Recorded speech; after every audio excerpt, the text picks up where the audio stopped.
Good evening, Draftaholics, and welcome to Draft Punks. My name's Sam. And my name is Adrian, and this is another Final Fantasy draft. We're doing it again. Oh my god. You remembered the other thing you were supposed to say in the new intro. I'm so proud of you. All right, let me tell you about this card. Yeah, it seems really good. Whenever we cast non-creature, make 1/1. If spend many mana, draw 2 card. If spend many mana, sacrifice this and nug the opponent. Hey, look, I loved that blue-red deck we did the other day, so I'm keen to do it again. I have a feeling we may be drafting blue-red again. But other alternatives, I did the Towns deck recently with the Wandering Minstrel, and Minstrel was good. And were you left wondering if the card was any good? No, I was left wondering why my opponents were dead every time I kept overrunning them. Yeah. So that was good. I think this is making a 2/2 all the time is pretty decent. Which is good with the big overrun effect. Yeah. So I was a fan of this one. I think this is just one of the best uncommons in the set. Possibly just better than this, but this seems fun and exciting. I agree. I agree that it does seem fun and exciting. That Dark Ritual? Whoa. Loved Dark Ritual. What are these guys That's not a real name. These are not names that go on Magic cards. This is a vehicles card, so we're going to move off it very quickly. You can pause it if you want to read it more. I'm a big fan of the Phantom Train. You're a fan of the Tom Train? I am. This is the Pain Train, and I am all about it. This card is nuts. Okay. And he's also a non-creature spell. Ride the Shroopuf's pretty good though. Oh, it is, isn't it? I like the little guy that's on the Shroopuf. That is a very Adrian guy. I love triggering all of my CMC4 things with the Pain Train. Oh, that's cool. Yeah. Okay. Yeah. There is also Sahagin. I do like Sahagin. Sahagins great in the CMC4 greater deck. Yeah. I'm still in love with the Chocobo deck, so I don't know, between Phantom Train, Sahagin, and Ride the Shroopuf. Ooh. Oh, this is Town. This is the Town robot. Yeah, if I'd taken the Minstrel first, we could have gone from Alpha to Omega. As it is, are we taking Sahagin? Yeah, if it was me, I'd take a Sahagin here. Yeah, we take that over Suplex, and yeah, I don't think that's on the cards over Suplex, I guess. I do like Suplex, but yeah, Sahagin's good. Sahagin is good, and the more you have, the better. Yeah, I haven't played with this one myself, but I keep hearing from everyone that it is the stones. Do you know what Suplex means? It's like the wrestling move. Yeah, why is this dude running at a train? Oh, do you not know the joke? I do. I looked it up. Okay. Can you explain the joke to the people, because it's really funny? Yeah. So apparently, we have the Phantom Train, the card. Oh yeah. Apparently, in the Final Fantasy game where the Phantom Train is like a boss that you have to fight, one of the characters you have knows a move called Suplex, and it's not communicated to you at all during the game, but if you use the move Suplex on the Phantom Train, you win immediately. It's hilarious. Also, this is a big green signal pack. The Earth Crystal is actually kind of amazing, and so is Zaz's Chocobo. Yes. Yeah, this seems quite good. It's extremely good. Okay. I really like it. Okay. I mean, yeah, everything else in this pack is kind of garbage, so we'll just take a good card. We'll stay a little bit open. What is this? Ishai Ojutai Dragon Speaker. Okay. Interesting. 1/1, a 4-mana 1/1 with flying. Interesting. I'm not so interested in this, Adrian. No. However, I might just take the land. Sun Fixing. Yeah, I'm with you. I suppose this is okay with the Pain Train. I'm down on the Hectires. I am too. It's not. It was fun first week, and we were like, "Wow, Burglar Rat is back. We're so back." Yeah. But no, I'm not into it. Yeah. Whoa. Well, we could be the Towns deck. We could be the Towns deck. And we could wheel Minstrel as well. I don't think the rest of the world is super high on it. Oh, okay. Yeah, because not a lot of these cards are very good. Yeah, like Ultimation's What's fine. a Realm Reborn? Not good. Other permanents. Oh, okay. Every permanent now just taps a mana. This card can eat a D because it keeps stealing my 8/8 flyers and killing me. I took one shot at the Arena Direct to try to win a Final Fantasy collector box the other day. Ooh, I think the deck is open. Ooh, Ignis Scientia. It certainly is. Also, Fat Chocobo is good. Fat Chocobo also good. Yeah.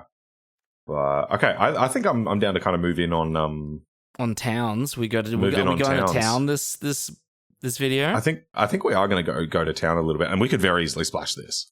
Yeah, especially with all those towns. That's it. So all right, let's start. Start going to town.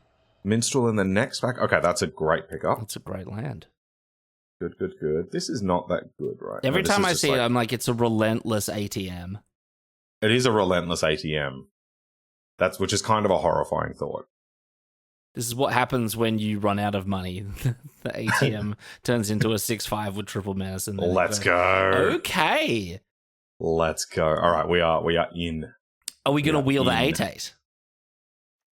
Ooh, I wouldn't count on that one. Okay. But I'm down to be pleasantly surprised. It's in the next pack. Guess we take this feels like pick a card we won't play. Yeah. I don't know. Are there any synergies in blue-green with this? I don't know. Just take it because... Yeah. Okay, that's a good land to pick up, though. Yeah, town's good. Yep. Touching red, which is nice. I don't mind the flan. My favourite dessert, the shopkeep. Okay. So I've done the Towns deck once. I've been very keen to do is that Urza? Urza? Okay. I think we are forced to play this card. Is Urza good? Yeah, I think it's a gigabomb. I think it's is it? Like it's the best. I think it's one of the best cards in the set. Oh, right. Okay. Let me just look at the answers in the back of the book real quickly. Because I would love this travel, and I would love this. Well, this would be alright. Yeah, I would love this travel. Best blue card, 4th best card in the set. Oh, right. Okay. All right. Well, I guess let's try and Traxa, Smuggler's Copter, Dion. Okay. Well, I guess we want more of these artifacts then. So let's keep an eye out for more of those. All right. Guess we take Urza. Yeah. Okay. Have you had any experience with the Cactuar? I have not seen it in play at all. I every time I just look at this card, I'm like, wow, it's bad. But do you know what it just kind of does? It just kind of gets in for 3 all the time. Yeah. And I don't know what it is about it because it keeps getting bounced and it only costs 1. You never want to trade for it. Yeah. Anyway, Town Greeter is good. Town Greeter is in our wheelhouse.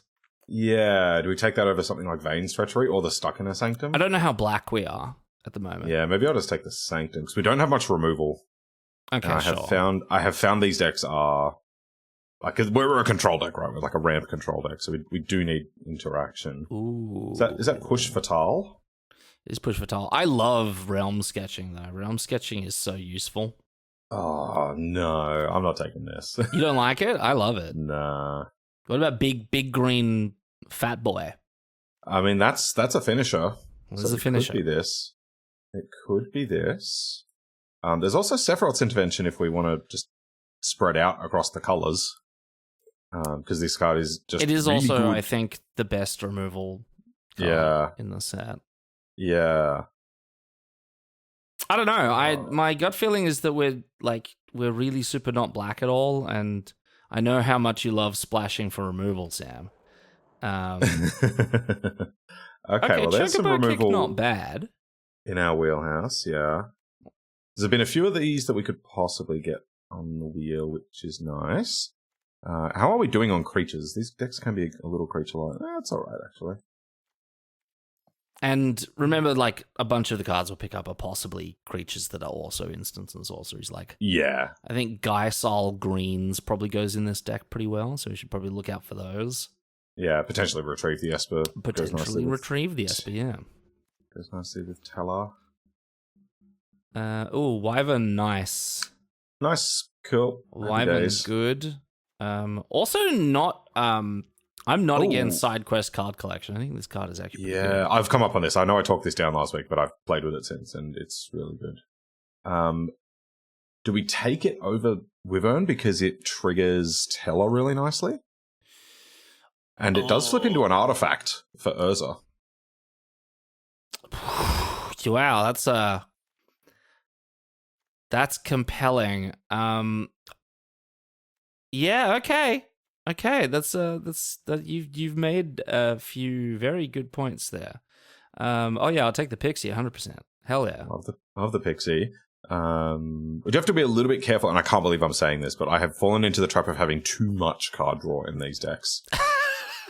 Because, like, you'd have a couple of Travel the Overworld and the Divination that puts a counter on something, and then a couple of side quests. And you get to draw lots of cards while you watch them beat you to death. Ooh, land? Is this land? Minwu. Whenever you gain life, put a counter on each cleric. Well, that's not horrible. It does cost 5, though. Okay. Green touching red. Green touching red. The Fist is an artifact, but I think we want the lands more. Agreed, yeah. Wanderings is not bad. Again, just going to take the land Wanderings. Oh, is it? Oh. Do we take it over the town? How many towns we got now? 4. 4. I reckon, and it's a green town, so I reckon let's take the town. This could be Airship. Yeah, I doubt we want to play this because it's bad, but it is an artifact, so we'll see. Another town? Yeah, so it's a double off-color town. So I might just take the map, which can theoretically search up a town. And is an artifact for Urza. True. Yeah. So we can just kind of leave it in play. It's arguably the perfect card. What? Yeah, I don't know. I don't know why we're getting this basically last pick. I mean, someone else can have it, I guess. There's a chance that we play random artifact. Oh, Ether could see play. Yeah. I played this, and my opponent respected it to the point where they removed it. Wow. What is going on? Should have been blue-white artifact, Sam. I guess so, yeah. Oh, I like this card. Speaking of, there's also another Ignis in here. And the Lunar Whale. What do you do? 3/5 flying vehicle. Look at top card any time. Oh, if you attacked with him, it's a future sight. I'm into that. Yeah, and it also triggers guy name. Tellah. Name guy, yeah. Yep. Okay, alright. Okay. Is that a Wall of Omens? Is that Wall of Omens? It's a great pack. Like great, good. I think side quest Hunt the Mark is also great. I think. Yeah. I think you and my brother were talking about this being good. I haven't played with it myself yet. But okay, Moon Whale. I'm pretty keen on. Kuja, are you a bomb? At the beginning of your instep, make a wizard. This card is very good. Whoa. This is like the wizard card. Right. But alright, what else have we got? Finn. Bofa's Limit Break. Bofa's. Doesn't seem ideal. So there's a half on town, a Sage's Nuliths, or do you want to double splash this? I mean, I don't know. I honestly don't know. I don't know either. I'm stumped. We've got one black town. Bots and Boko. Oh, is that good? It says each other bird you can... Oh. Nope. Oh, we don't have enough birds, but Gladiolus is pretty damn good. That's really good.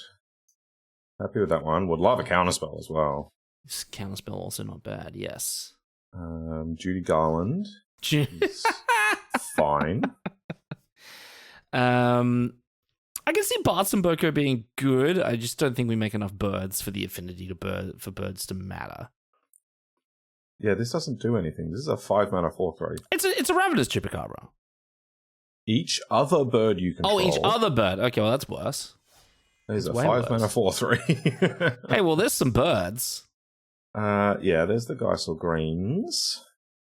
There's also double on color town, like very relevant which I'm town. Pretty interested in. Or there's the Pupo UFO. Yeah, do we want to try to wheel the Pew Pew UFO? I don't. No one else wants this, surely. I mean, yeah, that's a good point. Nobody else does want this. Yeah, I don't know. I think if it was me, I would probably take the greens here, but then the land is also pretty damn good. Yeah. We could definitely wheel the Pupo UFO. Yeah. Okay, a cargo ship. Chocobo racetrack. Is this good? I still think it's too expensive. If this was... if this cost 4, like in Zendikar Rising, what was it called? Something Retreat? Felidar Retreat? Oh, yeah. Then it would be pretty damn good. But I think 5 mana is just a little too late to get started on that. But yeah, Cargo Ship I think is not bad. Brutal and Sealed, though. Oh, yeah. I can see that.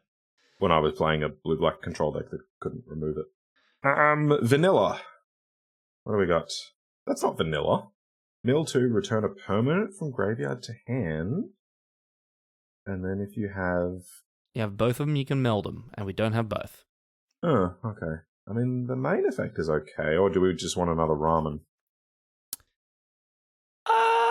This might be pick a card we won't play, but I don't mind vanilla. Precious Wandering is good, and so is Stuck in Summoner's Sanctum. Yeah, I might grab some more removal, because I think we are a little bit shy on that. Like we've got the Chocobo Kick and the other Stuck. Is that all we've got? Well, like Ice Flan in a limited sort of way. I mean, I hope it's not a constructed sort of way. We did pass that Fatal Push. Ha. Oh, double Minstrel. Is that in the last pack? Is that in the pack to our, like... Yep. To our right? Last possible pick. Wow, double Minstrels. Okay. We've got white, blue, black, red, green. So we do have all of the colours just in our dual lands, and we've got a Crossroads Village. People are going to be wondering why we have so many Minstrels. While we turn them into minced meat? Minced Trell. Minced meat? Yeah, go the other town, or do we go the S-Bar? Surely the town, right? Yeah, I think we've got enough random 4-drops. We can commune with the beavers. You certainly can. I don't think we will. No. Oh, actually, it's possible we play this. Is it? One white touching land? I was going to say we have one. Can I get one more white touching town? Because there were a few of them. We're probably more likely to play the blue-black guy. Yeah, maybe. I really just want more removal in here, though.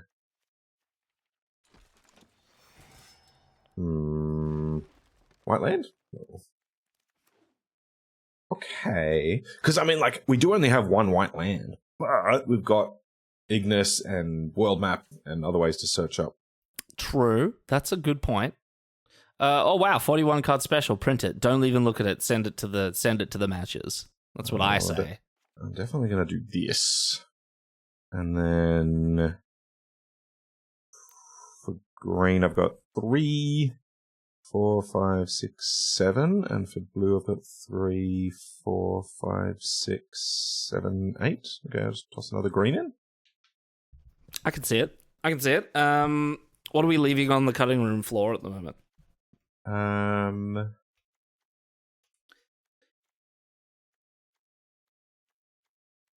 pretty hyped about this deck. This looks awesome. It could be the airship. This thing kind of sucks. Oh yeah. We've only got 12 creatures, so. What's in the sideboard currently?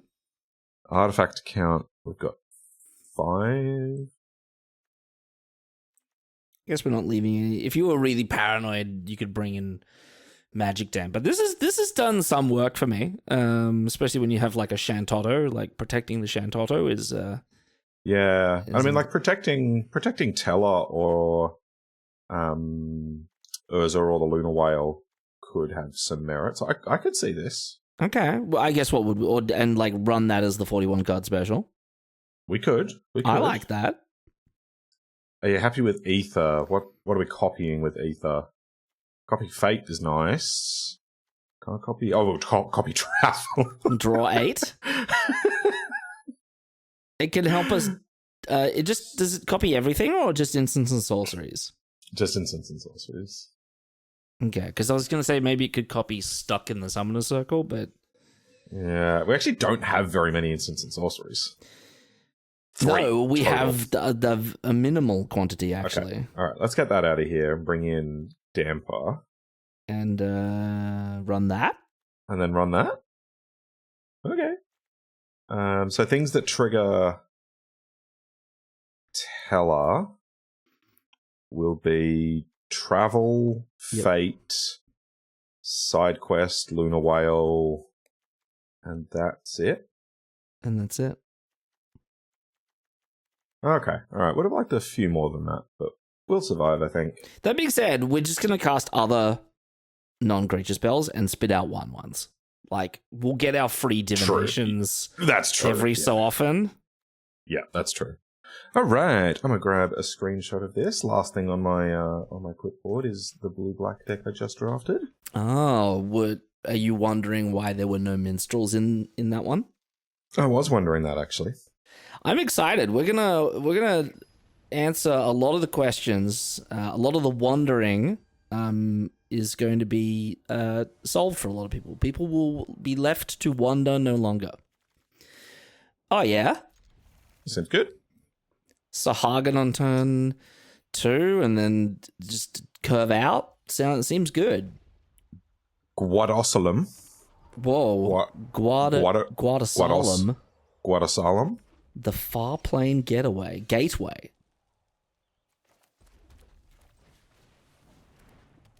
This is Guatemala's, but they reversed the last 2 syllables. It's just Guatemala. Okay. Does that flash? Does have flash. Nice. In we go. Do you know the Muffin Man? Oh, they've got one too? Do I just put it on lockdown? I reckon so. We're probably going to be tapping out for a while.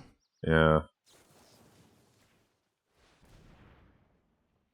I really want to draw another 4-drop or 3-drop this turn. Oh, they have the damper? They've got our deck. They've got the damper as well. They do have our deck. So we could get it back with vanilla. I probably will, to be honest. Yeah, okay, nice. Because I really want to play Side Quest after I've played Tellah. Yeah. So honestly, if I find a land, I might pick up the land. Oh, tap land. That's probably just the removal spell, isn't it? Yeah, pick up the removal. There's a basic on top of the deck right now. Okay, all right. Where's Pen? Where's Pen? Yeah, I want Pen and Tellah. Oh. Of course. I was right, Sam. Never should have doubted you. How dare you doubt me ever? Okay. Attack with vanilla. I'm gonna block with vanilla. Oh yeah. Yep. I assume Tellah. No. Stop talking. Don't say those words. Okay. You are forebode. I am. We're not saying words like that. No, See? okay, the Prima Vista. Okay. All right. Everyone's least favorite floating skyship. Yeah. Wow, let's draw some cards, Sam. I think so. Yeah, we're going to take a bit of a whack this turn, but we're going to draw just a million cards, so that's all right. But only one town in play? All right, that's fine. Let's go. Yeah.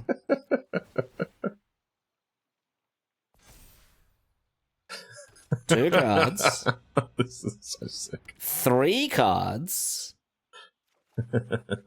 Discard 2 cards. Seeing as we don't have a white source, maybe we lose the fate?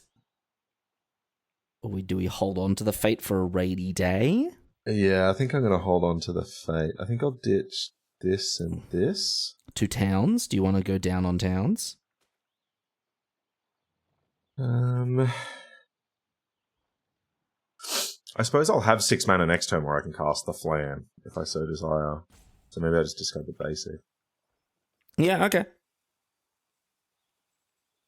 Okay. Will we have 8 cards? Unlikely. No, we shan't. I'm going to play the Dark City. You can attack with Sahagin and Vanilla.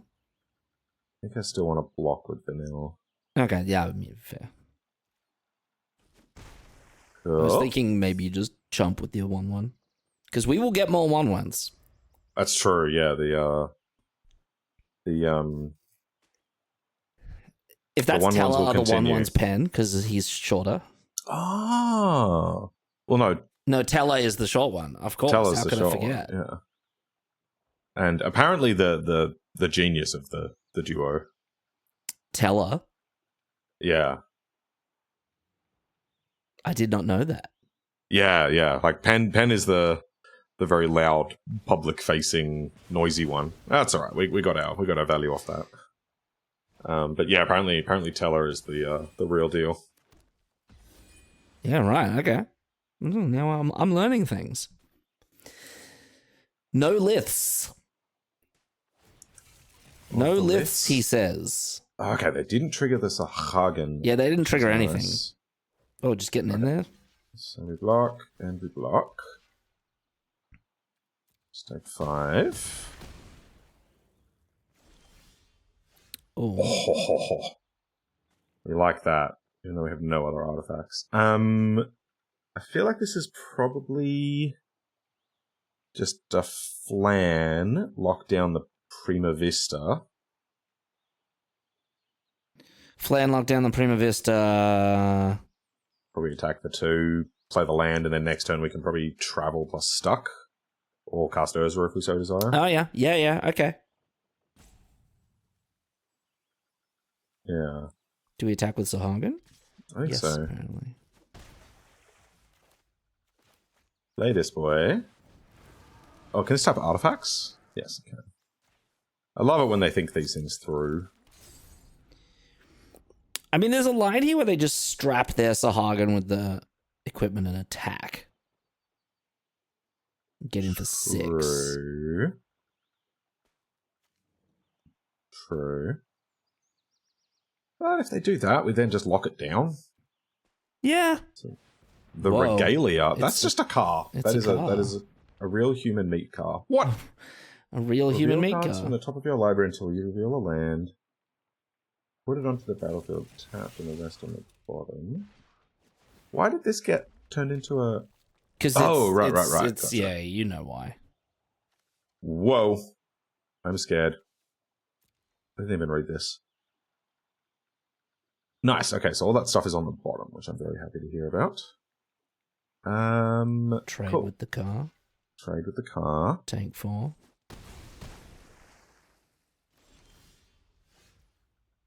Damper is interesting. 4 and 3. Okay, so I think we travel and probably stuck. Yeah, we could stuck on their turn. Travel's an instant, isn't it? No, it's a sorcery. Draw cards. Make big Sahagin. Oh. Didn't find a land. Okay, All we're gonna do I is think... survive this turn. Yeah. I think we go to end the turn, discard. Second Minstrel. Yeah, second Minstrel. Oh, and then this can blow up that will blow up a relevant thing. the Prima Vista. Okay, so just pass here, I think. I think you either stuck the Sahagin, and then pass, or we'll stuck. No, if I stuck something. Sahagin, they'll crew the Vista and then strap the sword to it. Okay, well, I guess we'll stuck the thing at the beginning of combat next turn that will threaten to kill us. Yeah. And I would really like that to be the Sahagin. As in, like, they strap the equipment to it and then try and swing. Well, just because this is going to blow up the Prima Vista. Yeah. I think we're possibly going to be. Oh, Summon Esparamu. Deals damage equal to the number of non-creature, non-land cards in your graveyard to a creature an opponent controls. it's going to deal 3 damage to the Sahagin. Okay. You got it.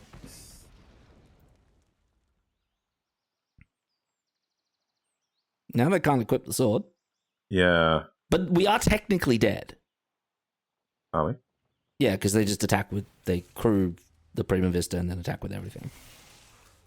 Like, we will have to, as they go to combat, we're either tapping down the Sahagin or tapping down the Prima Vista.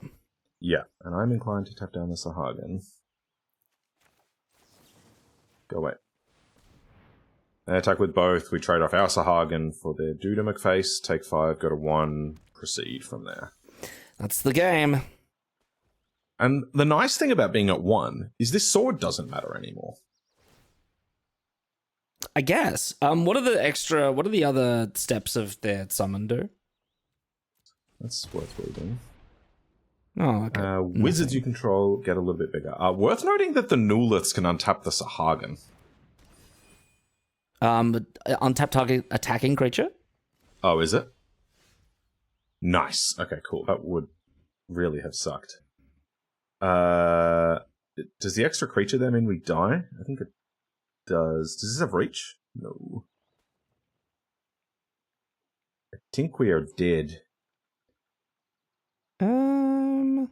Okay, well, alternatively, I can play... Can we flip the thing? Maybe. I'm not sure if it'll help. Yeah, we can. Does it flip this turn? Yeah. We have a flying blocker. Okay, yeah, so that helps a bit. So I guess I need to play Urza Minstrel?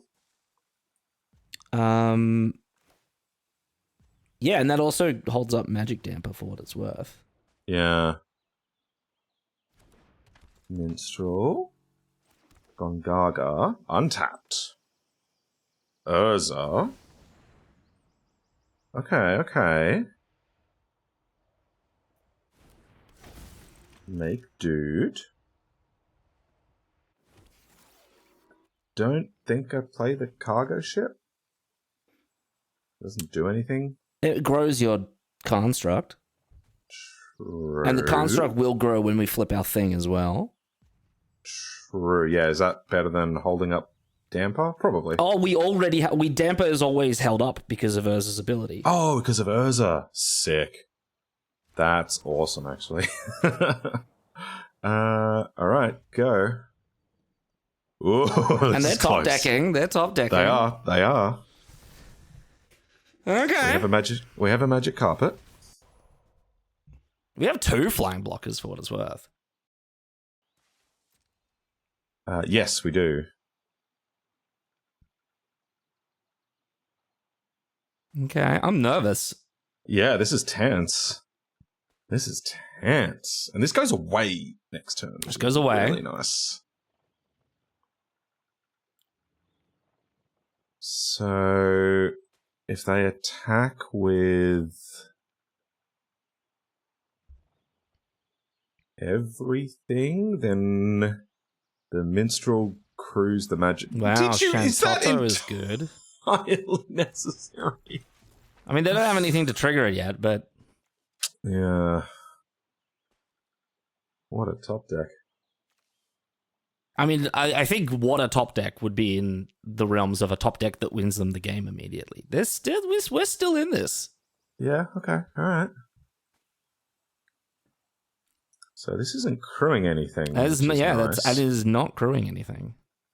I suppose I hadn't taken that into account, actually. And they have denied themselves double equip. Yeah. I mean, the sword itself is 5, isn't it? So, denied equipping that at all. Yeah. Gonna equip it. How much are you going to attack with?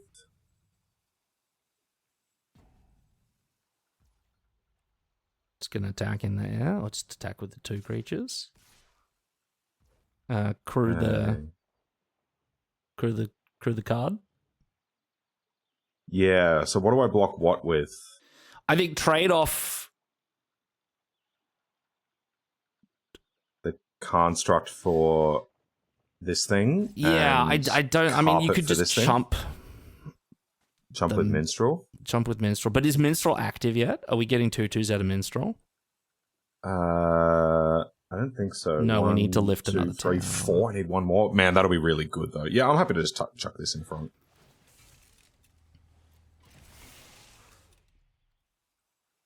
Yeah.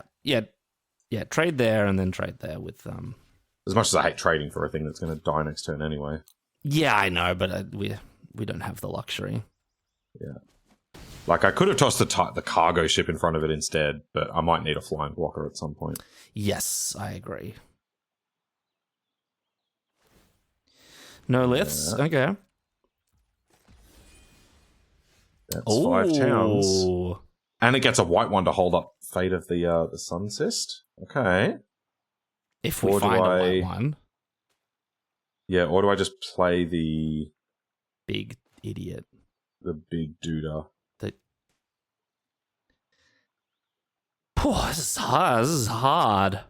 Yeah. So Ignis digs 6 deep. 3. I can... You can spin. I can spin, yeah. So I can play Ignis and then spin and then make a 2/2. Or I can just play the behemoth. And blow up, like, the sword. Blow up the sword.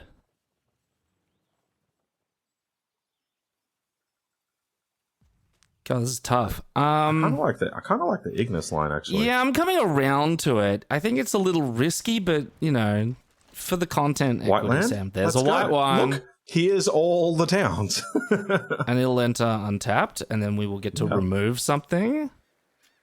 And we'll get to make a 2/2. I could even just activate it now. Oh, and just kill them. So then Urza... So then that will be a 7, and this will be a 6. 7 plus 6 is 13?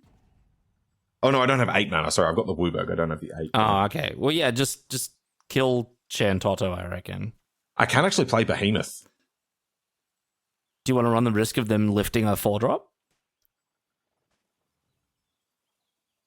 Why does that matter? Because then they'll draw a card. We're also running out of time. We have no time. I'm going to play Behemoth.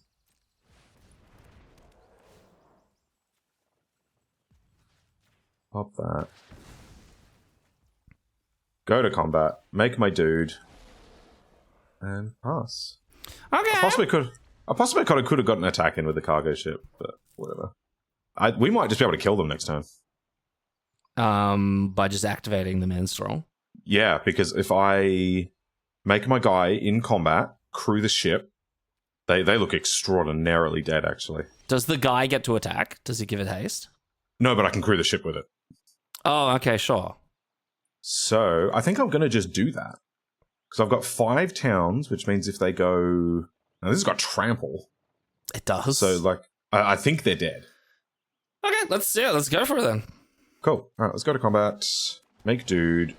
This gets crewed by dude. Crewed by dude. And then in we go, except for you. Attack. You may go to blocks. Let's go!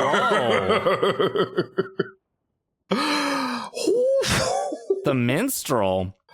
Opponent was wondering why we were on 1 life for so long. Oh, that was so tight. Okay, it doesn't What a give them game. haste, but it does just get everyone gets +X, which is +5. Wow, strong stuff. That was We awesome. came back from the brink. Like, I believe the words "we are dead" were uttered. Yes, no, and then we realized that our thingy flips and we can block the Prima Vista. Yeah. Okay. Oh, all right. Good lines. That was extremely tight. Nom chomp. Is that the This is Noam Chomsky's. Oh no, I was going to say, is this the linguist and political theorist from the late 20th century to now? From like the early and mid 20th century as well. Yeah, that's the funny thing is like watching old videos of Noam Chomsky in like the 80s, and he's like old then. Yeah. And like you see Noam Chomsky now, and he looks like a goblin. He looks like he's gonna fall apart at any moment. Yeah. He hasn't lost any of his mental acuity though. No, yeah, he's still got it. This is going to be annoying. It is going to be annoying. Let's play the tap land. Okay, yeah. I think I might just drop... Oh, I guess we've got white, so I might just drop this on black. Smart. We've got all our colours, right? Yeah. Off you go. Yeah, go read yourself some Chomsky. He's a good one. That's annoying. Okay. I don't know if it's a Twitter handle or someone actually just made a D&D character that's Noam Chomsky, but they made a GNOME Chomsky. I guess we Lunar Whale? Yeah, it's a vehicle. It's probably survives. Just doesn't affect the board. Yeah, that's what I'm worried about. Like, the alternative is we side quest to try to find action. But this will find action. Yeah. We'll take 4 this turn, go to 14. We've got so much time, Sam. And then they make a dog. Why is the human called Rufus? That's silly. Or maybe the dog's called Rufus and he's called Shinra, and that's just what we call it. No, the dog. Do is not called touch my whale. Darkstar. Okay, all right. Okay, the beatdown is real. Yeah, I don't quite know how we're going to affect the board this turn. The beatdown is very real. Well, I think we have to go digging. Yeah. 4, 5, 6, 7, 8, 9, 10. Okay. Yeah, I'm just like, not to be unenthusiastic. We're probably not winning this game. I don't think we're going to win this one, no. I don't think we have any 1-mana interaction confirmed. Oh, should have picked up that fatal push. I don't think we need that. Lose the maybe the travel, maybe. I mean, yeah. If Or we a survive forest. to next turn, we're probably almost certainly playing Ice Flanders, the only thing we could do, and then we die. I think so too. So we're really hoping opponent concedes in between now and then. That's all we got going for us. It's possible. Oh, look, we get to look at the top card of our library, Sam. We do. You can see how dead we are.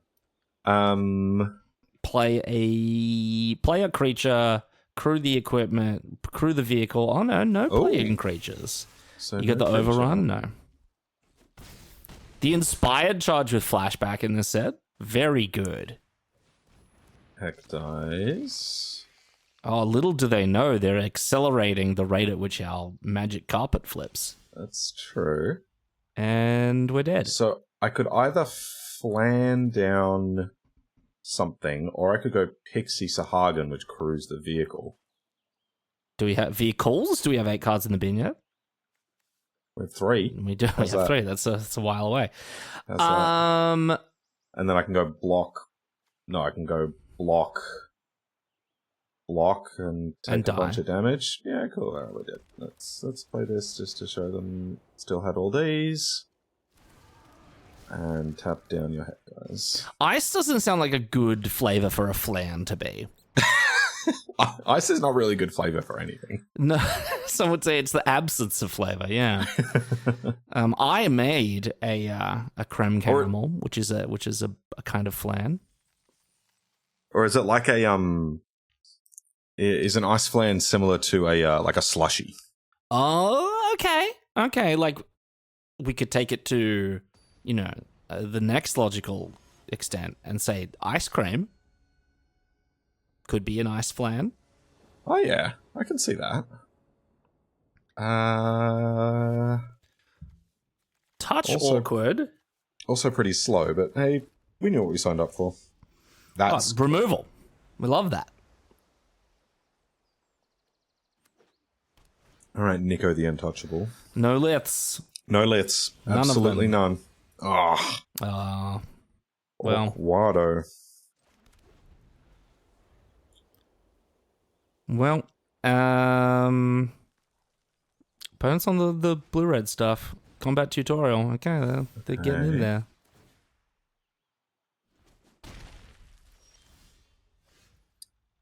Where were you? I know. Do you want to remove something, or do you want a world map? Yeah, that's the question. I can see world mapping just because guaranteeing that fourth land for Urza could turn this game into a non-game into a game that happens. Yeah. Oh, now you can play the Chocobo. Look at that. Okay, and then that starts to get the Chocobo kick online. Yeah, makes it relevant. Makes it relevant. But I have a feeling something would probably have to go quite wrong for us to not play Urza next turn. Yeah. Yeah, you are likely correct. No liths. No, none of them. Man, one day I'll play. I like that they're not adding to the board. Yeah, I like that a lot. Good. Yeah, if they're gearing up for a longer game, I think we're likely to have them. That tells me no land. No land. Okay, they got the land. Do you have a 2-drop? Nope. Okay, well, instead of Urza, we could land kick or land stuck. Yeah. Kick is a sorcery, though. Yeah. I think I like land Urza. Okay. Because that also kind of accelerates the mana. That's actually a really good point. It does accelerate the mana. It's just we probably can't play Tellah next turn, but don't think about this. True. Yeah, we don't have the red. Yeah, that'd be unfortunate. Cool. Good. And Urza can block the no-liths all day long. Yeah. Which does run the risk of it getting suplexed or something. Yeah, fair point. I mean, we could just take another 3. I feel like Urza's not living anyway. Honestly, I think Tellah is probably better than Urza here anyway, so... Pick your... Yeah, if you were to watch a magic show, and it's like, it's Urza's resident magic show in Vegas, or it's Tellah, who would you go see? I could double block. The Chocobo and the token. Yes, or Urza and the token. Okay. Urza and the token maybe not so bad. Yeah. It could go bad, but I don't know. We got removal coming. We got a kick coming. The Chocobo's only getting bigger. Yeah, or do we want to just... We just wear another 3. I don't mind that, actually. It's just a lot that could go wrong there, isn't there? Yeah. Alright.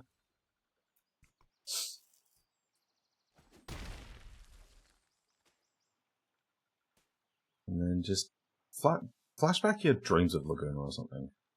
That's card draw. Everybody loves card draw. Everyone loves it. Sam especially. Sam more than most. Okay, whole turn for the Light of Judgment. Yeah, okay. Okay, so that would have gone quite wrong. Yeah. All right, cool. All right, while they're tapped out, I'm inclined to Chocobo Kick. Yes, Sahagin Chocobo Kick. Yeah.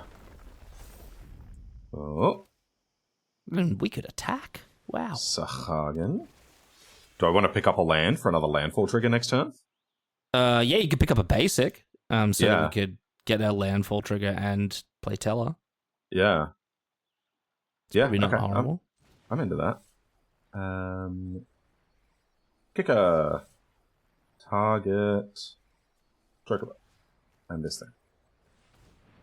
And pick up that. Bam. Get him, Sam. In we go. All right. Now who's on the board now? Nico the Untouchable. Exactly. We touched them. We sure did. Took us a while, but we got there. Took us a while to do the touching, but we got there. Okay. So yeah, I guess the only downside of doing it this picking up a land like that was if we draw a tap land next turn, but that's fine. We'll survive. Yeah, and I think getting Tellah down is just sort of worth it. Yeah. They're thinking. What are they thinking about? And this gives them a few problematic things on the board to worry about as well. Yeah, the problem with the Chocobo is it just keeps getting bigger. Yeah. And if you can't trade with it early, you now have to spend a removal spell on it. Yeah. Yeah, good card. I like the Chocobo. Wow, what a different game. What a different game this would have been if we had done that double block. Yeah, I know, right? Alright, very glad at how this is turning out.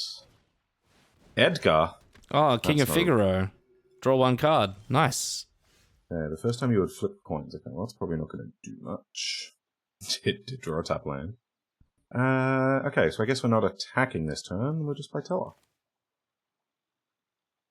Agree? Yeah, I agree.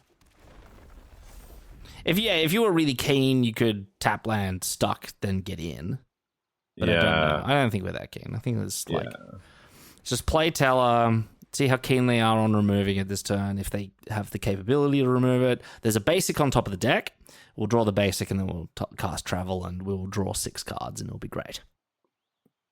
I can play Travel next turn regardless. Oh, because the town will reduce it. Of course. When your untapped land adds mana. Of course. And it's dead. Well. We tried. We tried. If they attack here, I'm probably taking the double block. Or do we just chump it? Do we chump it and then lock it down another turn? Or just take it. I don't know. Once you get below 10, I start not liking just taking damage. Especially against a red deck. Yeah, there's no... I think Comet is the only direct burn in the set, though. It's at uncommon and can just kill you. Yeah, that's true. Oh, okay. Well, we are put to the test. Yeah, if it were me, I would chomp with the 1/1. That's what I would do, I think. You're always so scared about life total. I am. It matters. It really doesn't. Okay. I'll remember that. Yeah. All right. Look, the only reason I'm doing this is because here we go. If I take this and we get Choco Cometed out of here, I will never hear the end of it for the rest of my days. But also, if that happens, we will also lose the game, so that's also bad. That I don't care about. Good to know. The people want more videos, Sam, not us taking a lot of damage and then getting burnt out by Choco Comet. Yeah, but now our board is just smaller for no good reason. Yeah, like we could have just taken that. Could have just taken that, and everything would be exactly the same, except we've got more board. But we'd be on 7. Yeah. And then next And turn have more board. They'd drop another land and do a Choker Comet X's 7. Look, we'd die. you can't play around the Choco Comet forever. Sometimes you're going to just get fireballed out. But because otherwise until we're that playing. Point, I will because play otherwise, around it. otherwise we're just playing as though we started at 10. Well, which is a silly way to play a game of Magic. You got to start somewhere. Opponent's which really is waiting. by maintaining your board.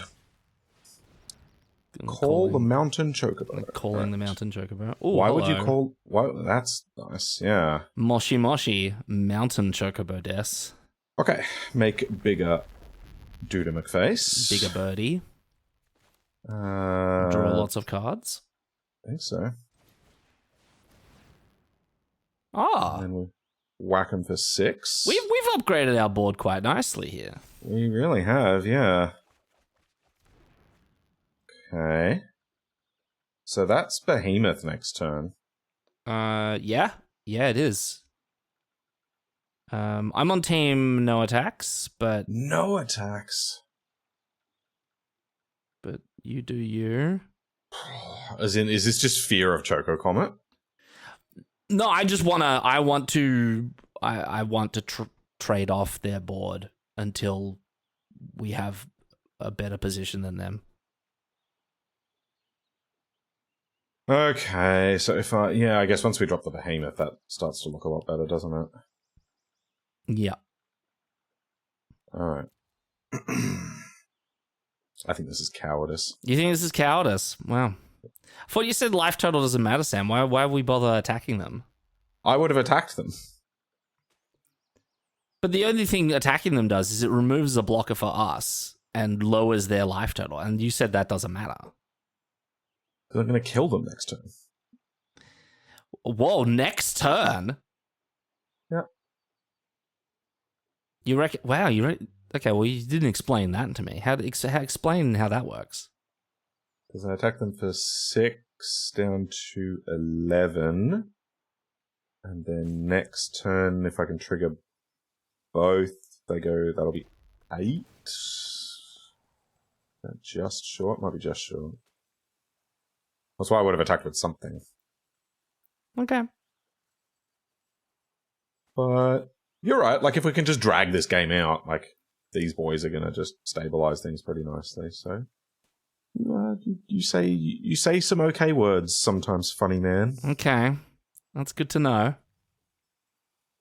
They're really... Once again, though, I just don't want to get Choco Cometed out because I get a little bit frisky with the life total because I will never hear the end of it. Well, look, if that's how I get to exert influence on how we play, so be it. We have no counter spells in the deck, though, so we will just die to a Choco Comet if they've got it. That's true. This is true. Currently only for 6, though. No liths on Edgar, and then attack with both. Ooh, they're really asking us the question, how bold are we? I hate it, Sam.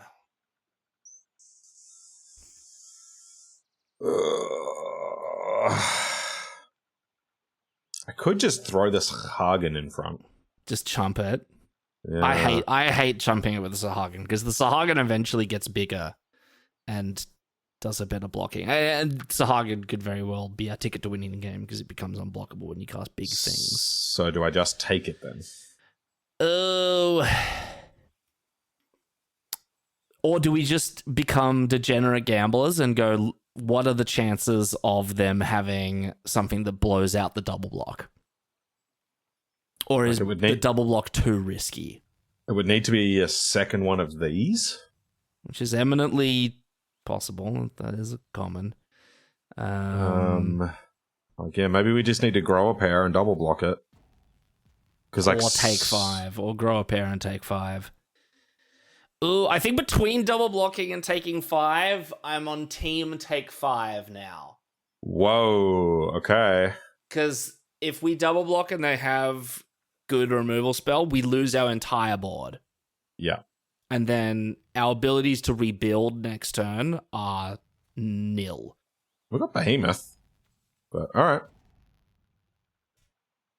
Now, if we hadn't arbitrarily chump blocked last turn for no good reason, we could have just thrown a 1/1 in front of it there, and we will be at 1 higher life, which you will note is the difference between dead and not dead if they've got Choker Comet.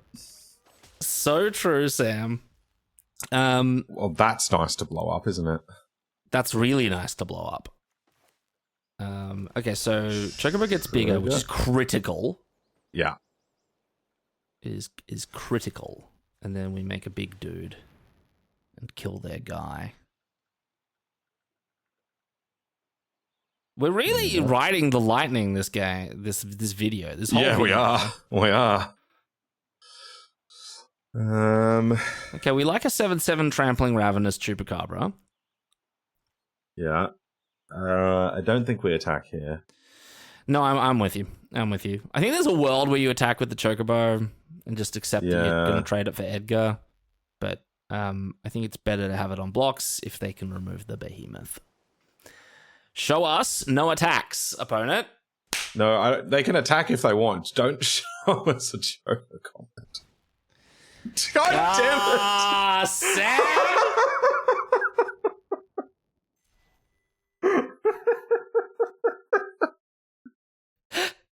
I mean, like it was gonna happen. Yeah. That's very funny. That is. That's hysterical. I was right the whole time. If we had just chumped with Sahagin, and then we ended up at this board here, like where it's Behemoth, Chocobo, Edgar, Chocobo. Behemoth, Chocobo, Edgar, Chocobo. And then... But then they kill Behemoth and make a Chocobo, like with their Choco Comet. Or they hold it. They hold it? Yeah. I don't know. Okay. But that's... I feel like we're really pretending that we know the future in that one. Yeah. But I mean, there is something to that. This took me ages to learn. I still haven't learned it properly. Is that like if you play around something in one turn, and then the next turn you just put that out of your mind, like they don't have it. Like, what are you doing? Like, do you think they have it or do you not?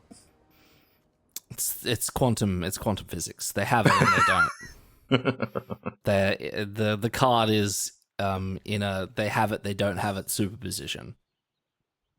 It's like when the opponent leaves up a blue source one turn on the cheeky bluff, and then they leave up the green source on the next turn. You know they've got nothing.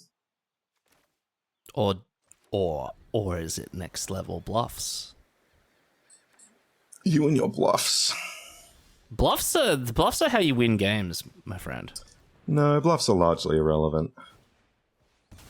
What about cascade bluffs?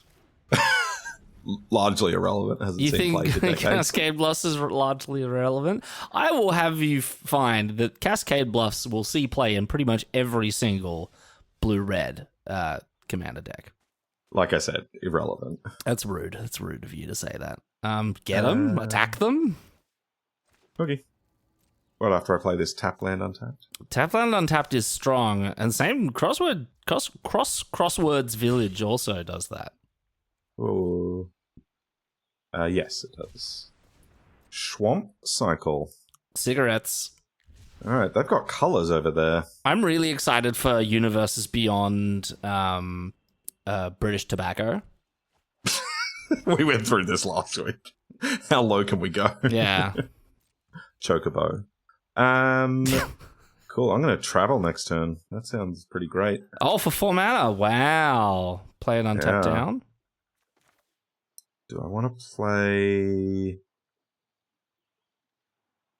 I might just toss this on red, actually. I guess it does. Yeah, it doesn't really matter if we do it now or later, but... let's draw 4 cards. I'm going to have to discard the hand size, but I don't care. Yeah, I'll attack you. And discard a mountain. Oh, 2 discards? What a ripoff. Mountain and the plains? Yeah. Yeah. Hell yeah. Go the Wandering Minstrel. Yeah. Nothing? Nothing at all. Okay. Play an untapped tap land. Yep. Go on a bit of a side quest.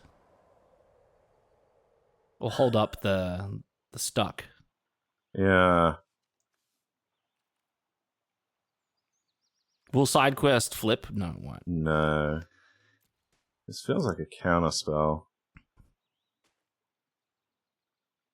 We also have Magic Damper for the Wandering Minstrel, and that's great. Yes. Yeah. That's going to be really good. I guess I just do this. Yeah. Yeah, I'm with you. And if they counter it, whatever. Yeah, right. I think I'd rather resolve this at this point. Yes. Why does every second character in Final Fantasy sound like a Roman general? Yeah. Draw 3. Don't Whoa, we got need a Minstrels. Or this. Is it in bad taste to title this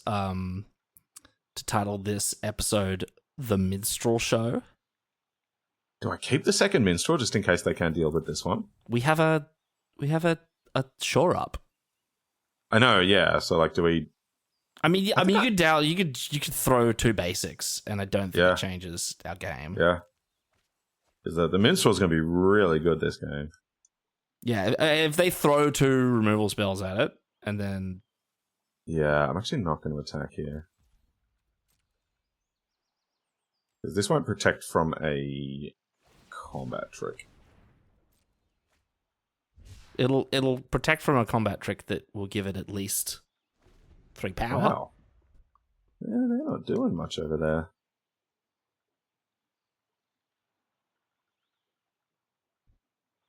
What are you up to? Lots of black mana now. The Nice Flan of Ice. Alright. The Minstrel shall be tapped. You got it. But the 2/2s will still be emergent. Correct. Okay, so I think I'm actually going to wait a turn on Gladiolus. Just so I can keep holding up the damper. Is that... Yeah. So I'll just play like Pixie and hold up Cyst. Yeah, Cyst and Stuck. Yeah. The Surveil with the side quest here is going to be nice. Oh, that it is? Yeah.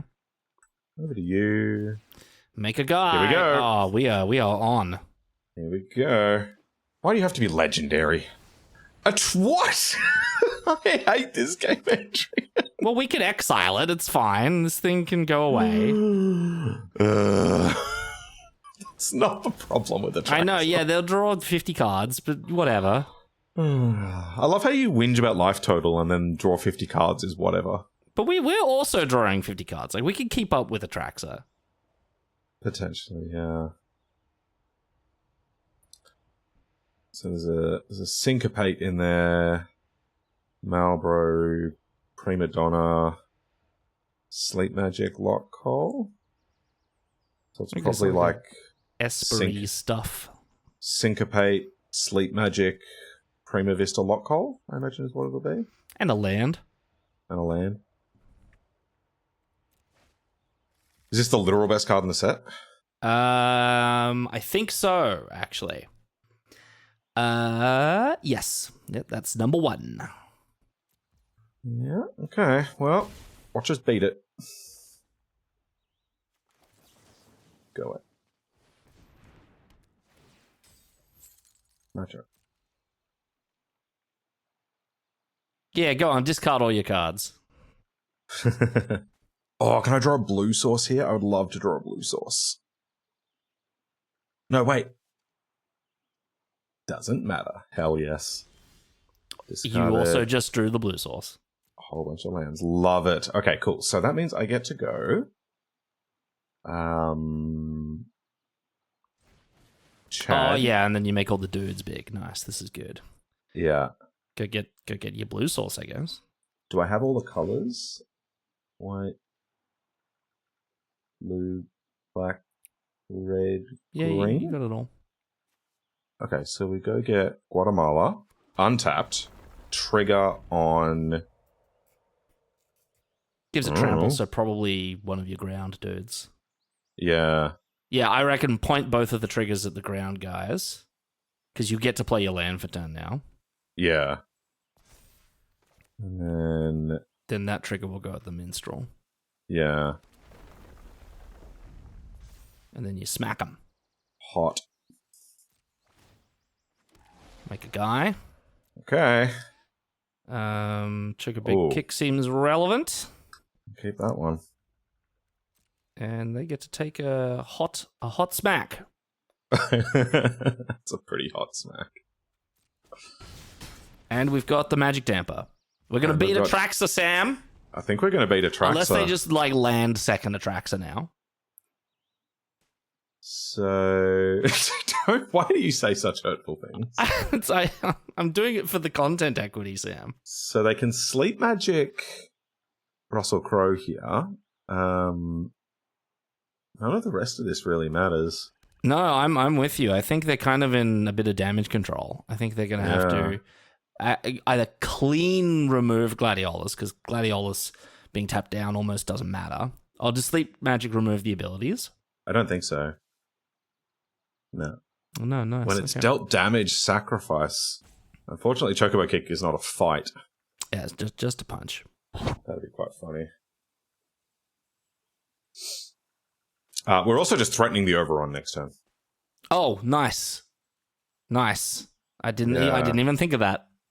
3, 6, 8. Yep. So and Gladiolus can also give one of them trample. Pretty good. That's pretty huge, actually. Yeah. And we've got just Fate of the Sun Cyst like hanging around. We're fine. Yeah. So they've got 8 mana. So that's probably just like put Maximus Decimus Meridius to sleep and play Commander of the Armies of the North. General of the Phoenix Legions. Loyal servant of the true Emperor. Yeah. Arden. Oh, nice! The other best card in the set. Demons have menace, lifelink, and haste. At the beginning of combat, exile something from a graveyard. Well, I'm glad we didn't kill Atraxa. If you exile a card this way, create a token that's a copy of it. Yeah. Except it's a 5/5 demon. I'm very glad we did not menace, lifelink, and haste, by the way. Okay, so what can they get? Nothing from us. Nothing from... Oh, Marlborough. Okay. Marlborough. Okay. All right. Which I don't think they are. They probably attack for the lifelink. Yeah. This card's stupid, by the way. You've probably already realized this. Yeah, I've never seen this before. Resolves. I think I just discard the Minstrel. Yeah, they've tapped out. Oh, no, my Chocobo Kick. Yeah, there's nothing you can do about it. 2 removal spells? Okay.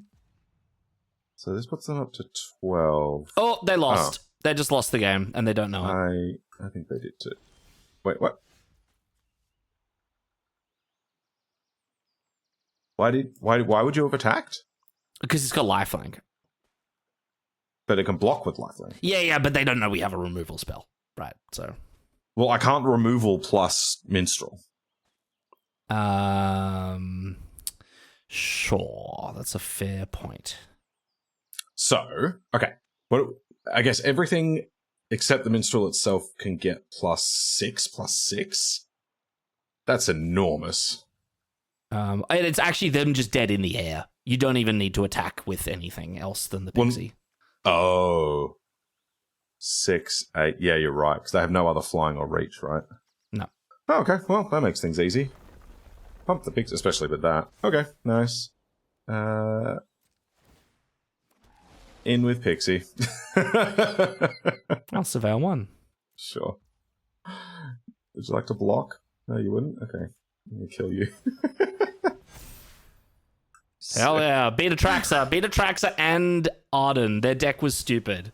We beat Atraxa into Arden. That's nuts. With the Wandering Minstrel. Go Minstrel. Yeah, Atraxa has a 66.3 game in hand win rate, and Arden has a 64.4. Holy moly! Well, we just bumped both of them down by 1. Yep. With the Wandering Minstrel. With the Wandering Minstrel. The Minstrel leaves you wondering why it's not the best card in the set. Clearly it is. What are the Minstrel's numbers? The Wandering Minstrel. I'm having to scroll. It's a solid C at 55.4%, nestled in between the multicolor rankings of the white-black 1-drop that gets counter whenever something dies. Yep. And then the blue-white Sid, the Artificer guy who pumps your Artificers. Sure. Let's get the Chocobo going. I love it when the Chocobo goes. This hand is hot. This hand is bussin'. This is a good hand. I don't say so myself. Yeah.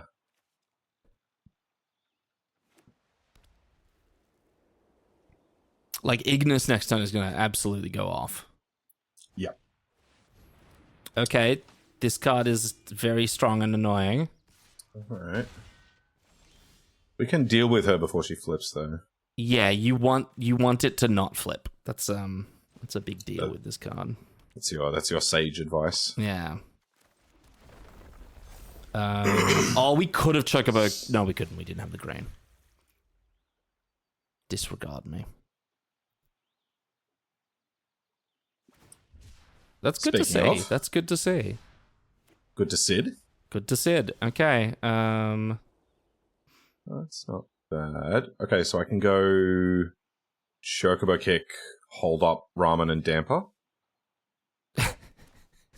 we got a regular campfire over here. And this is quite a nice one because we've got the Damper available. All right, let's kick Jill. Kick Jill. Hey, you got a nice. You got to just smack him here. Yeah.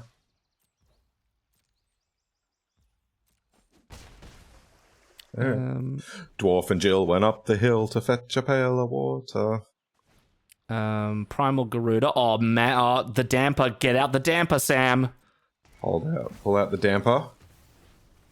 No thanks. No, thank you. And we untap it. Oh, it's so brutal. This is why I hate these cards. Yeah, they're so annoying. Play a land, get Ignis to play another land, and then attack them because they can't block. Yep. Oh, they might be able to double block. Yeah, they can double block. Let's go Ignis. Find a second forest. And an island.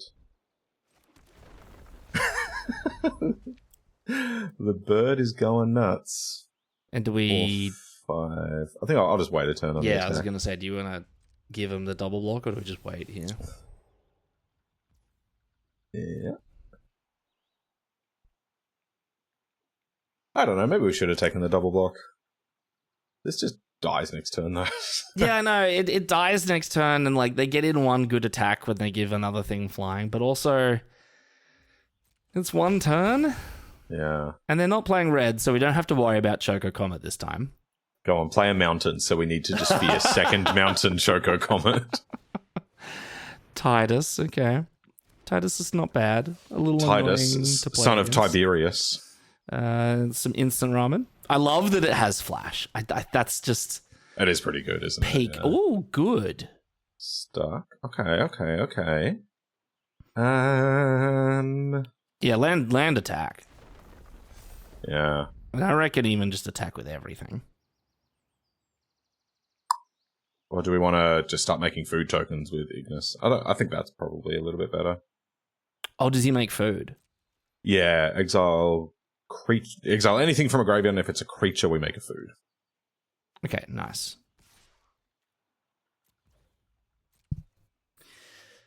Because I think the way this is going to work is they're going to point the Primal Garuda trigger at Titus. Titus is going to attack, which will tap down Ignis. So or I we think, just don't, or we don't let it attack. Yeah, I think we don't let it attack, and then we make a food. Yeah. They also have ramen. Ours was a bit more instant than theirs was. Oh, nice. They're even playing into it. This is good.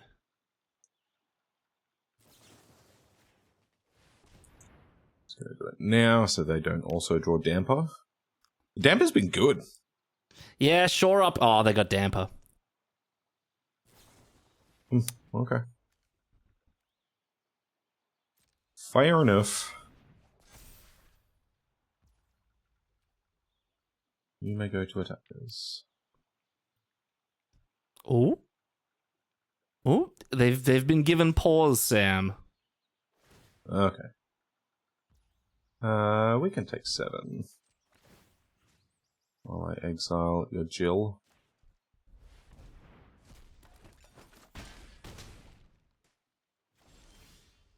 It's not exactly what I needed.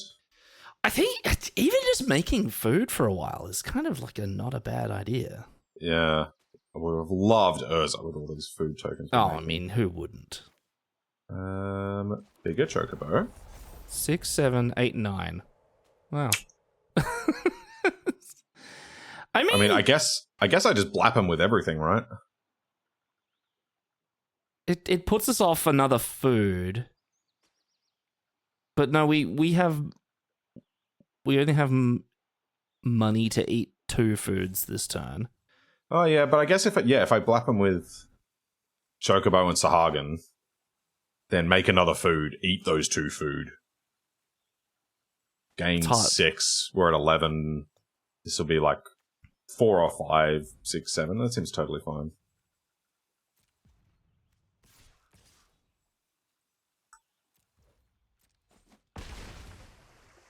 Four. I suppose the other argument there is if we put them to 2, then any big spell makes Sahagin lethal. Oh, they've got their own ramen though. They do. I think they're really gonna have to. I think what they're really gonna have to do is reckon with the Chocobo pretty soon. Yeah.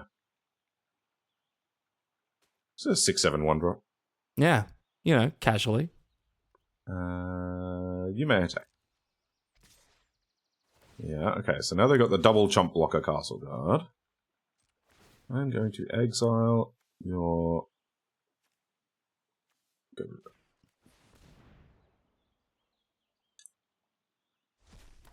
I've never used this ability on Ignis so much. I've never seen anyone use it before. Yeah. Om nom nom. Go up to 8. Good blocks. Tres. Notably, we're still... Oh. Minimum woo. They are clearly a life gain deck without any life gain so far. Oh, I guess they've got the ramen. Cleric, warrior, soldier. Okay. You should have drafted Ignis so you can make all these food tokens. I know. In their blue-white deck. Okay, that still lands. Deck. Okay, I guess I just attack the Chocobo. And get the chump from the guard. Yeah. Yeah.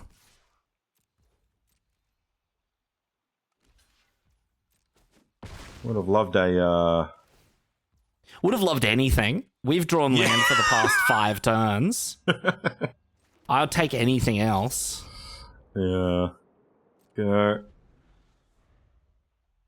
The Maximus Decimus would have been really nice there to give trample to... Oh yeah, we would have just won the game, I think. Big old Choco, yeah. Oh god. Okay. I'm about to gain a lot of life back. Yep. Well, I guess they can't equip Excalibur and the staff. No, they can't. Attackers.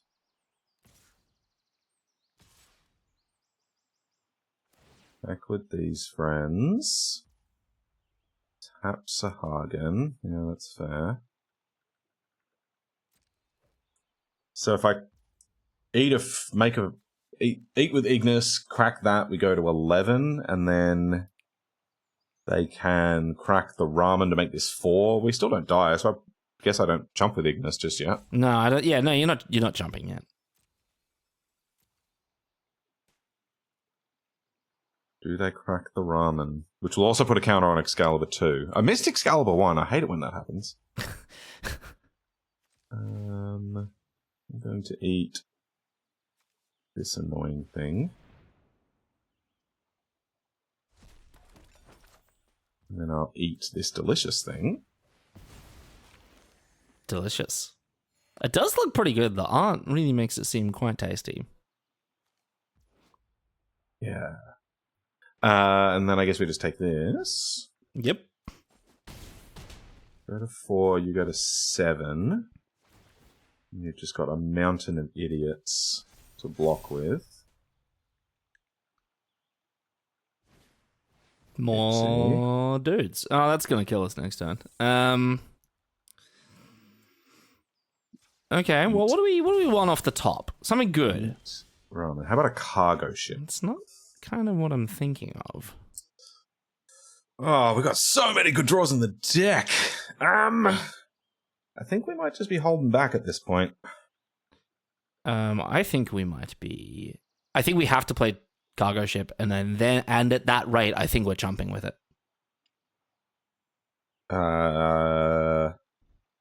Why?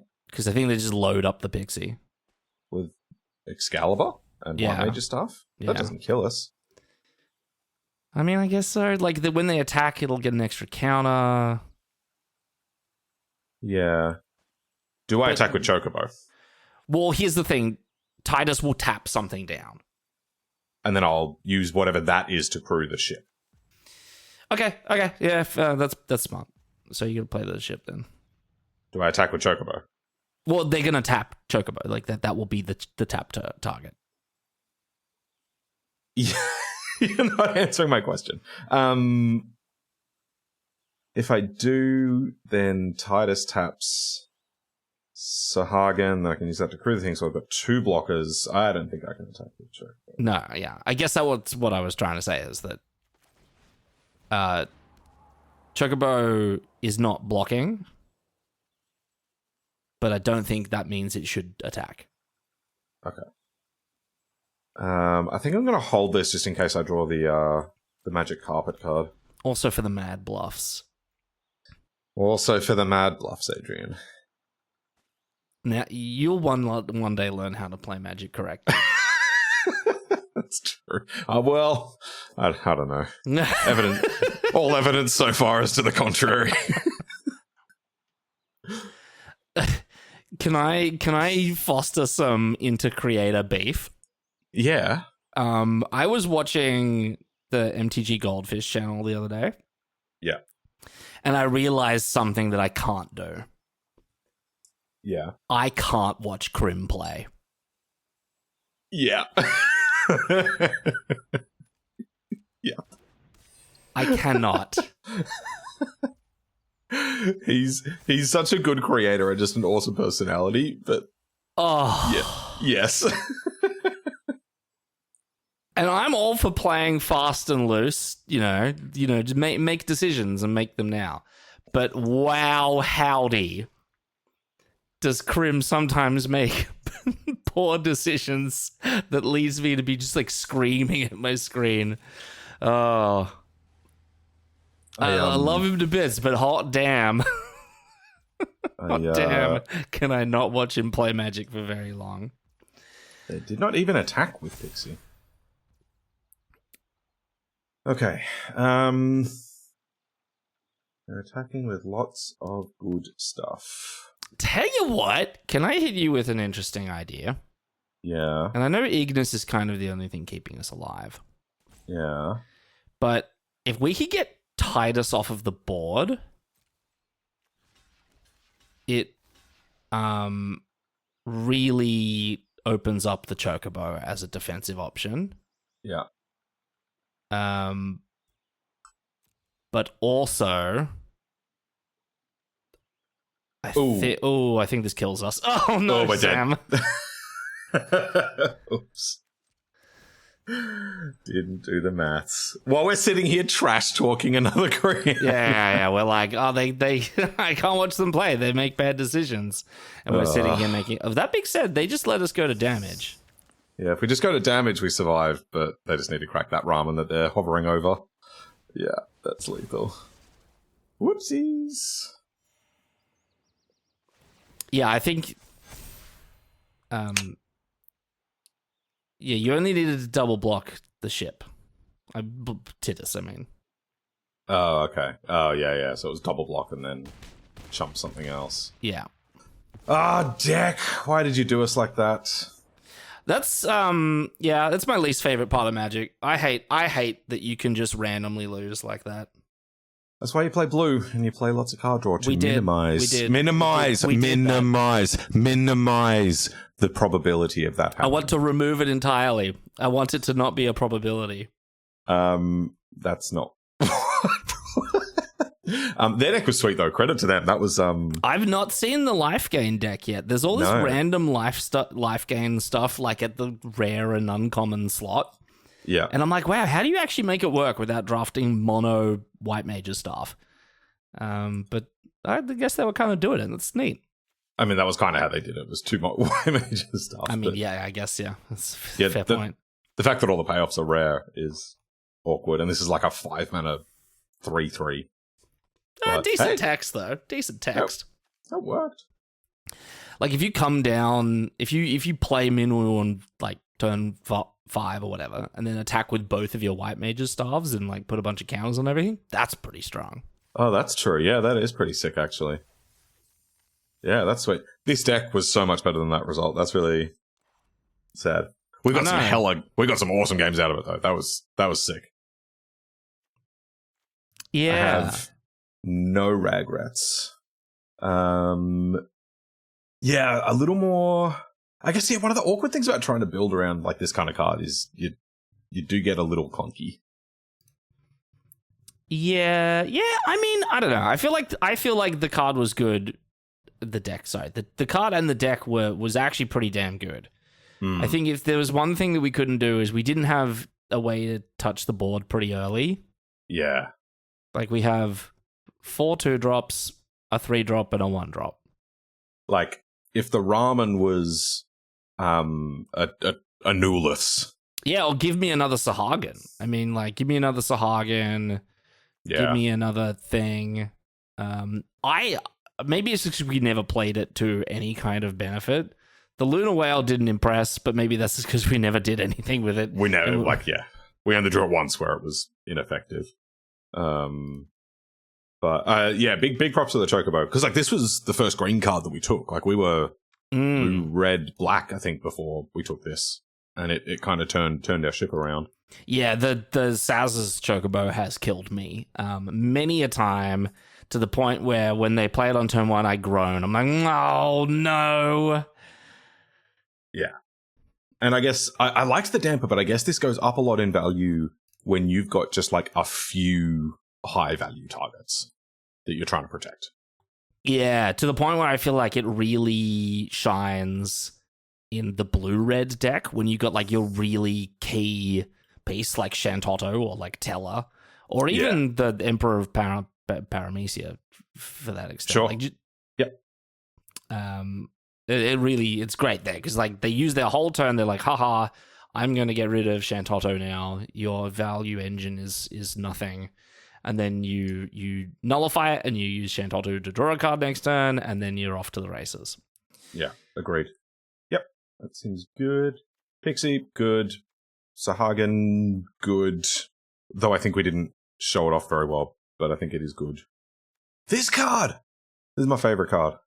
It's just sort of, fill a deck with towns, make some tutus. It's great. Yeah, and then like kill the overrun thing on kill it them is eventually. Real. Yeah. Very impressive. I like this a lot. And we wheeled it out of pack one, pick one. Yeah, we did. Very cool. It's fine. It's good. I would have loved for this to be a creature strapped to an artifact. Yeah, even that 1/4, you know, that random 1/4 that gets bigger when you have 7 or more lands?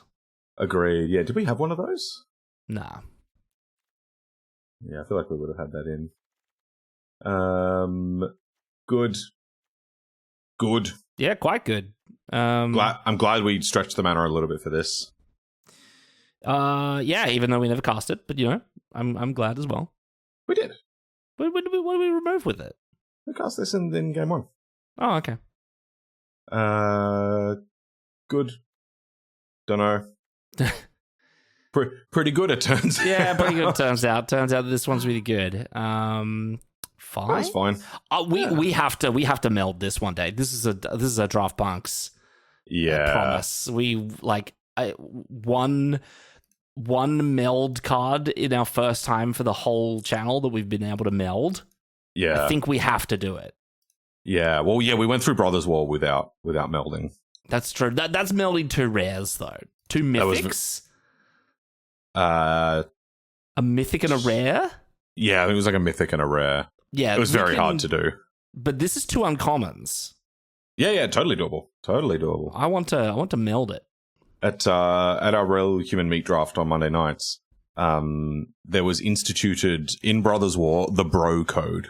Oh, which is yeah. When you see someone draft one of the double-faced meld cards, you are honor bound to pass them the other one. Yeah, you can't hate draft the other side from them. No. Big fan of the Bro Code. This was awesome. This was so good. A little bit fragile. Yeah. Bit fragile, but it was really good. I mean, yeah, like you get your free divination once, you're fine. Because not only did you get a free divination, you got a 1/1 and a divination. Like, you know what's better than draw 4? Draw 6. Draw 6 and get a 1/1. So good. Prefer not to play this sort of thing, but it's fine. Good finisher. Yeah. So yeah, I think we just need a little bit more board impacting stuff down the lower end of the curve, and then I think that would have improved this a lot. But I like this. I'm gonna keep working on these town decks. These are tricky to build, but yeah, big fan. I couldn't agree more, Sam. Couldn't agree more. That'll bring us to the shout outro. This is where we give personalised shout outs to the top 8 comments on our last video, and a personalised shout out to every new commenter. While we get that ready, let's pop today's pick of the week up on screen now. Drop us a comment and let us know what you would have taken here, and we might feature you in this segment next week. Adrian, what had the 5 fractions as your pick of the week last week? All right, last we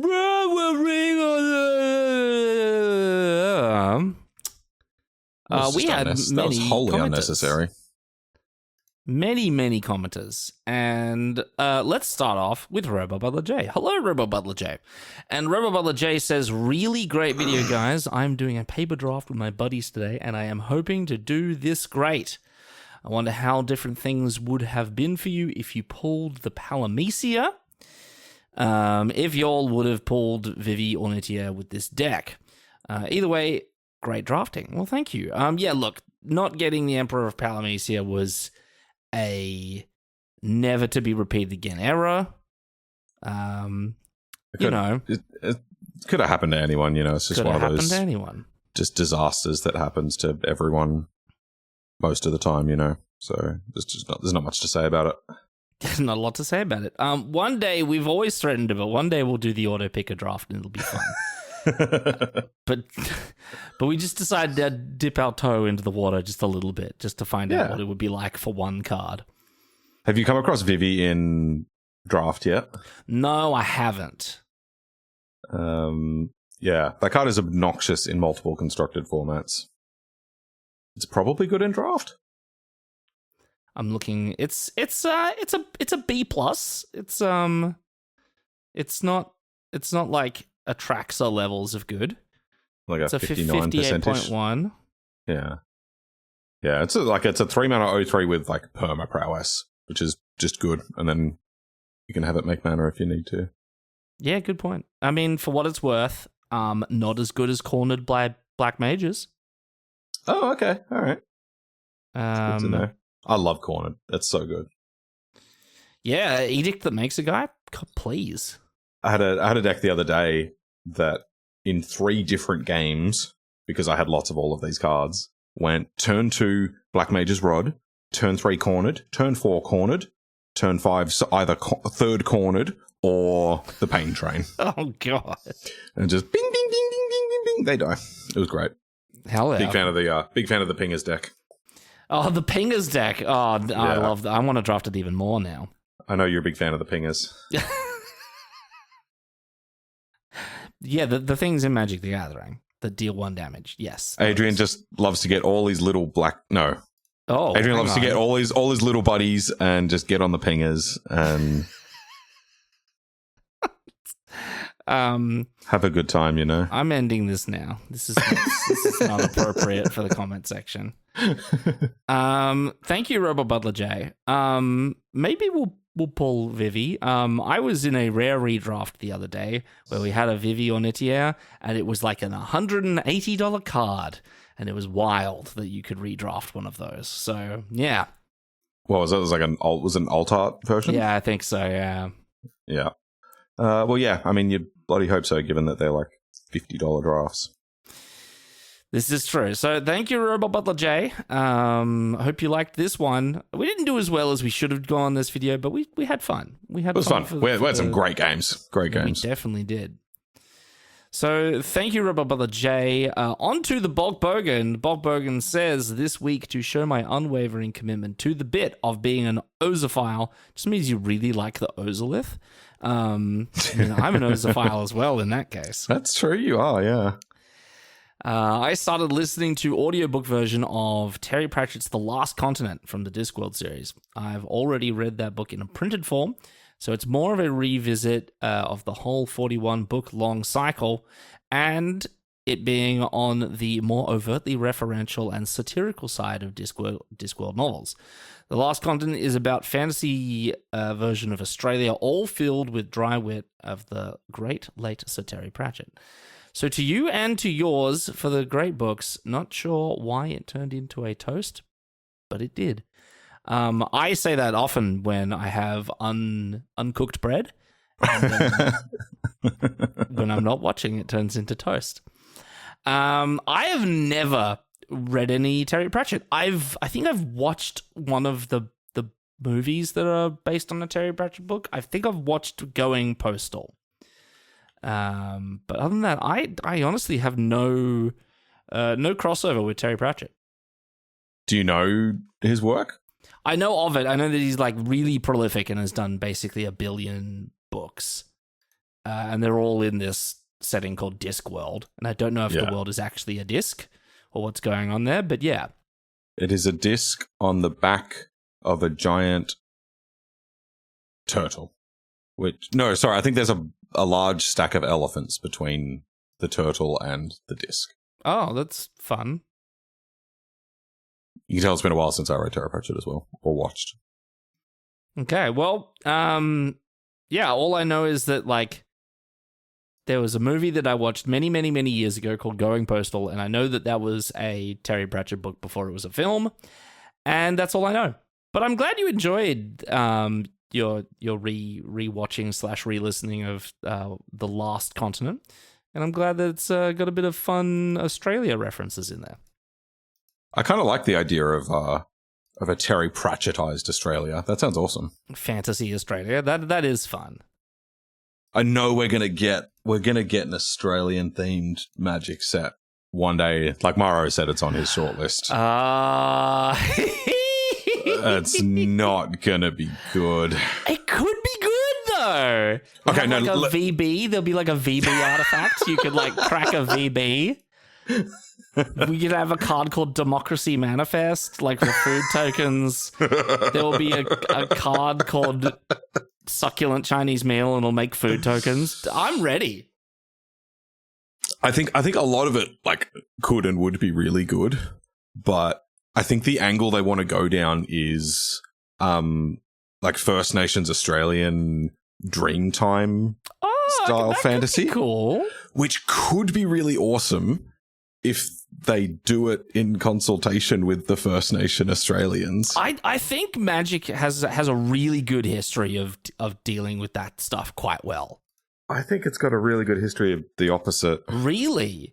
Like a lot. Like the reason why they changed the name of Kaladesh was because a lot of people of Indian descent or culture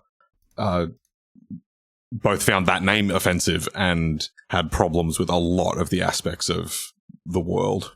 Oh, okay. I didn't know that. I thought it was because it sounded like a bad word. Yeah, I think that was the problem. But like more than the name itself, there were like people had issues with the way certain things were represented. Oh, okay. Because I've heard nothing but praise for like Kamigawa, like how it's like. Oh, okay, sure, yeah. Not doing like a tokenistic Japanese thing. It's like actually, you know, dealing with it in a way that's like true to how traditional Japanese stuff is done. And then same with Ixalan. I've heard a lot of good things about Ixalan. I don't know. Okay, all right.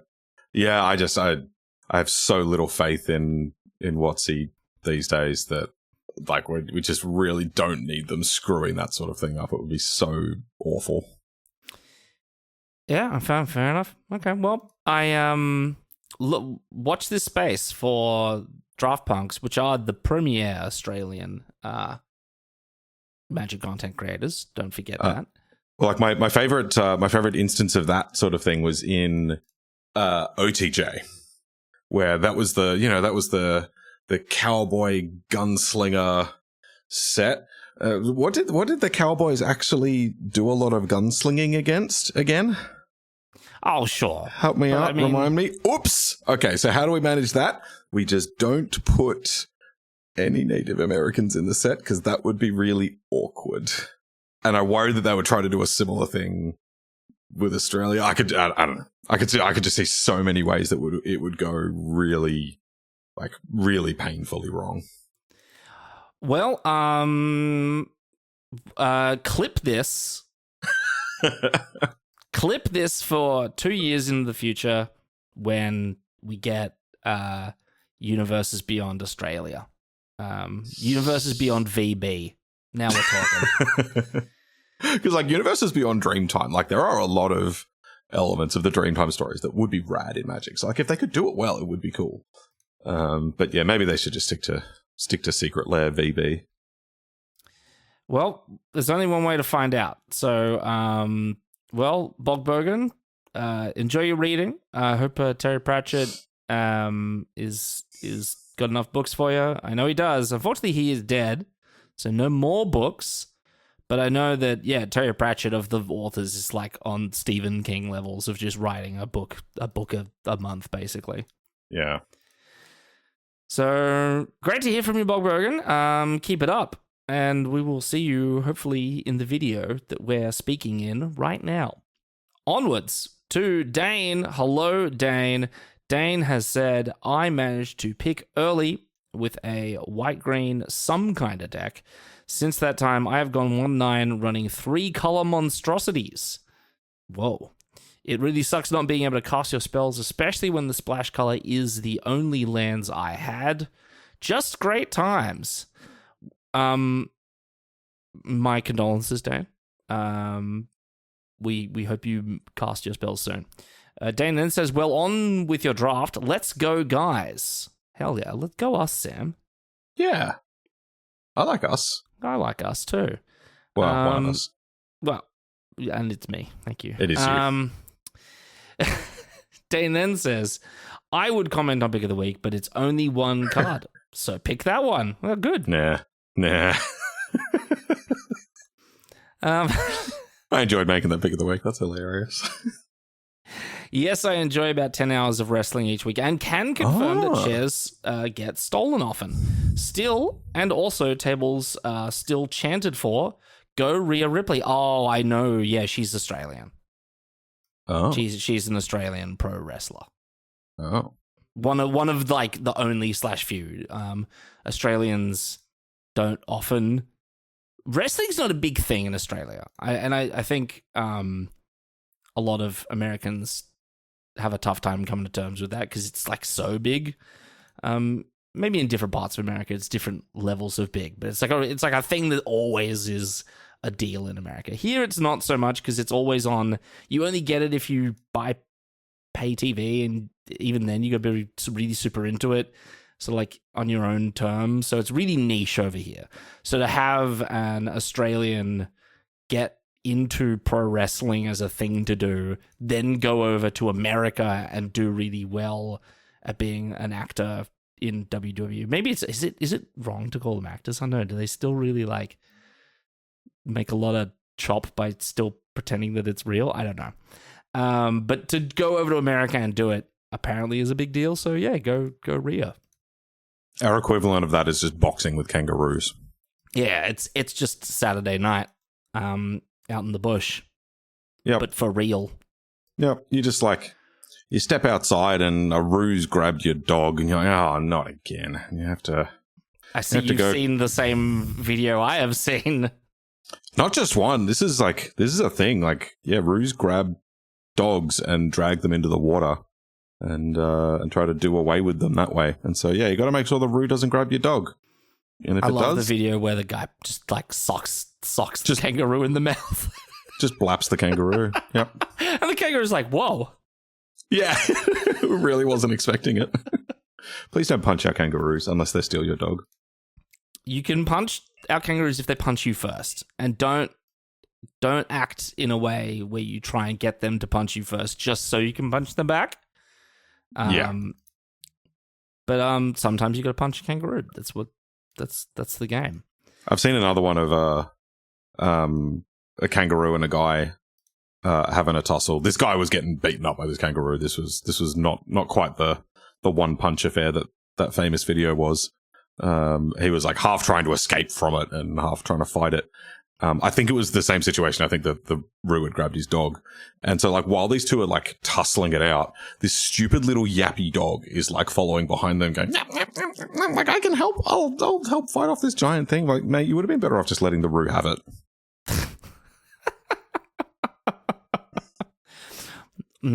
Well, wow. I don't know what to say about that, but Sam, lover of all animals, all of the human animal relationship is cherished by Sam. All members of the animal kingdom, he loves them. Dane then says, so it's not farce, which is the meat variant to which you were referring. It was the meat variant to which I was referring. I was inspired by you both. That after finishing your draft, I used my free gold to draft a blue-red deck of my own. No Ultros, no Shantotoro, Palamecia, and the 5-drop guy as well. No 8 casting cost spells, but I did manage the draw 3 card with affinity for towns. See how we go. Cheers as always. It's draw 4, Dane. It's better than you think it is. You better believe it. That's a lot of cards. 4's a big number. Or draw 6 in this deck. But you said you didn't have the 5-mana guy, so it's fair. But no, sorry. I'm so sorry that Adrian can't read Dane. It's a real limitation. Dane had no Ultros, but he did have Shantotoro, Palamecia, and the 5-drop guy. That is no Ultros. But yeah, okay, that's good. That's great. That's a banger of a blue-red deck. It is. Yeah, very good. Hell yeah. Well, thank you, Dane. Hopefully, this video should be really limited in terms of tablet on face misadventures. Mainly too exciting. To its length and its excitement. Agreed. So thank you, Dane, as always. On to Saratob. Great to see you again, Saratob. Saratob says, oh man, Azusa and Chocobo Racetrack, that could have been awesome. Yeah, it could have been. Well, kind of. You need a way to get, like, the problem with Azusa is, like, you play 2 lands. Oh, no, I don't have any lands. If we could, if we had, really efficient ways to pick lands up. Yeah. Yeah, you need, the Ravnica bounce lands to go. Oh, there's a rare red guy that bounces your lands.